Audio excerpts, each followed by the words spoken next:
At this moment, but we know the officer has died. 2 others hurt in this shooting.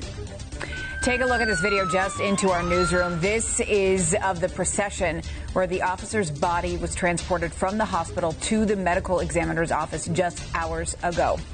Good afternoon, everybody. Thanks for joining us here for the news this midday. I'm Ben Thompson. And I'm Carolyn Brook. We want you to take a close look at your screen because we are getting our first look at the suspect involved in this shooting. This is Joshua Funk. He's currently in custody at the Gaston County Jail. And right now, the State Bureau of Investigation is investigating this shooting. As Ben mentioned, it happened shortly after 3:30 this morning in Mount Holly at a car wash on Beatty Drive. We've got live team coverage for you this morning. Brandon Goldner is talking to neighbors trying to come to grips with a tragedy in this small town. First, though, let's start with Billie Jean Shaw, who's live there on the scene where this all happened. So, Billie Jean, let us know, what do you know at this hour? Good morning, Ben and Carolyn. This is still a very active scene, and it's been active since 3:30 this morning when that shooting happened. If you look ahead of me, you can see there are several cars here on Beatty Drive. We know that several agencies responded to this fatal shooting.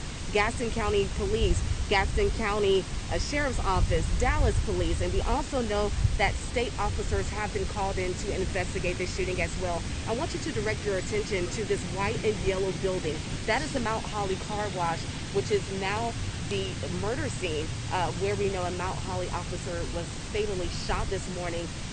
And I want to break down exactly what happened. We just got some new details into our WCNC newsroom.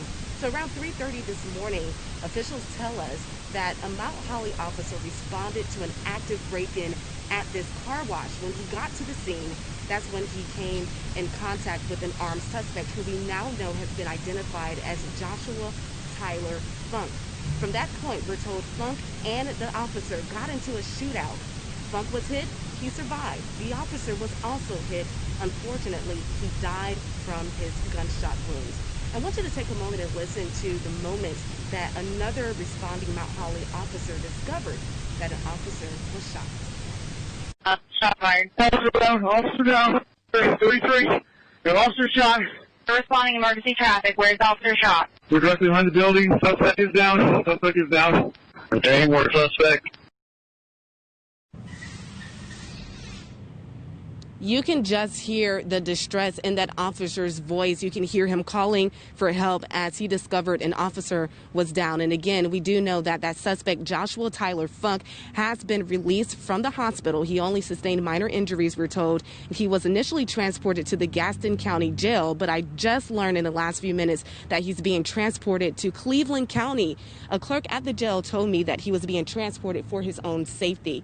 Again, this is an ongoing investigation. As soon as we learn more details, of course, we're going to keep you updated online and on air. Reporting from Gaston County, I'm Billie Jean Shaw. Back to you. And Billie Jean, it appears that that's still very much an active scene where you're at, and it's also an active scene over where Brandon Goldner is. Our team coverage continues right now. And Brandon, you were at Caramount Medical Center where that officer was taken before he passed away.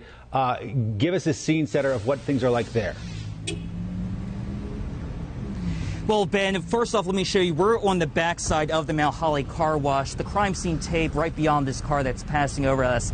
That's the backside. We saw officers and investigators going through there, getting photographs. This is the scene about an hour, 2 hours earlier at Caramount Medical Center as officers from across Gaston County. You had the CMPD helicopter Snoopy above. You had Gastonia Police, Gaston County Police, Highway Patrol.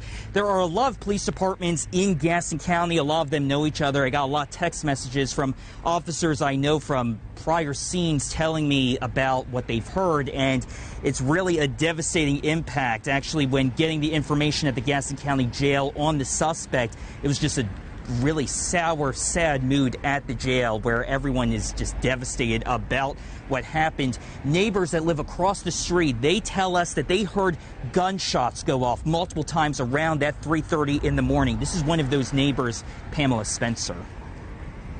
So terrible, so terrible. I'm so sorry about that. Oh my God, I feel so bad for the family. Let me ask you, I don't know if you've ever interacted with any of y'all. How is just the Mount Holly Police Department in general? In her Ring camera video, actually recorded the moments when the gunshots went off. She was describing all of the lights, more than a sea of lights, as she described it, of blue and red lights. We'll play you some of that video of the gunshots being heard, how loud it was, even from across the street, as well as the latest on the investigation. Live in Mount Holly, Brandon Goldner, WCNC Charlotte. It is such a tight-knit community there. I can only imagine the pain that's just starting to go through the neighborhoods there. Brandon, thank you. And you just feel for that family so much. Our team coverage continues with Rachel Lundberg. She's joining us now with a live look at how police departments around the area are now paying tribute to this fallen officer. Rachel, we know police departments, between officer and officer, it's very strong. They're united, and when one of them falls, all of them feel it. Absolutely. I mean, it's just a devastating day for the Mount Holly Police Department as a whole, for that whole community and the friends and family of this officer. So as you mentioned, we are seeing some messages on social media from police departments and also from Carolina Brotherhood. I'll show you that message here first on their Twitter page. If you don't know, they're a benefit ride that supports families of emergency responders lost in the line of duty in the Carolinas. So they tweeted this, saying they are holding the Mount Holly Police Department close to their hearts this morning with the hashtag Rest Easy and Never Forget. Then multiple other police departments sharing messages on their pages. Next is the Cornelius Police Department saying that our thoughts and prayers go out to the Mount Holly police officer's family and the entire police department family as they mourn the tragic loss of an officer. CMPD has been giving updates throughout the morning on this situation and investigation, and they're tweeting and saying thoughts and prayers go out to everybody involved. And then we've got several comments as well from people offering their condolences on our reporter Billie Jean's post in the last hour, who's been covering this. First, we'll read Jason's message saying that there are incredibly difficult days now ahead for the friends and family, and he is so very sorry for their loss. Trevor commented he's offering prayers, support, and love to this family. So we will continue to follow the very latest, all of your messages of thoughts and condolences and prayers to everybody involved. If you want to send yours in, you can text it to us, 704-329-3600. Rachel, thanks so much. And this story is still developing at this hour. We do have crews, as you can tell, in the field gathering information. They're trying to find out more about the fallen officer. We're going to provide updates as they happen throughout the hour here on air and on the WCNC mobile app. All right, switching gears right now, let's get a check of the forecast, because we know that you're wondering about that as we enter into a weekend. Larry Sprinkle joining us with the details on that. It's a beautiful day, lots of sunshine, blue skies, and temperatures this afternoon will be way above average again. It'll be the second day in a row. Around the area right now, we're 55 at Shelby, Gastonia 58, mid-50s, even up in the Boone area, already 60 at Rockingham. We're 57 here in the Queen City with all that sunshine out there. Here it is, hour by hour, at least in the mid, possibly even upper 60s as we head through the afternoon. Around 5 o'clock today, it's 61 degrees. If you're out even late tonight, you shouldn't be. No, the rules, 11 p.m. temperature, 49 degrees. Here we go. It's going to be a major shift in our temperatures as we head into next week, a big drop of those temperatures. And in addition to that, could be some showers headed our way. We'll check all that with it. A complete 7-day forecast coming up in just a few minutes, Carolyn.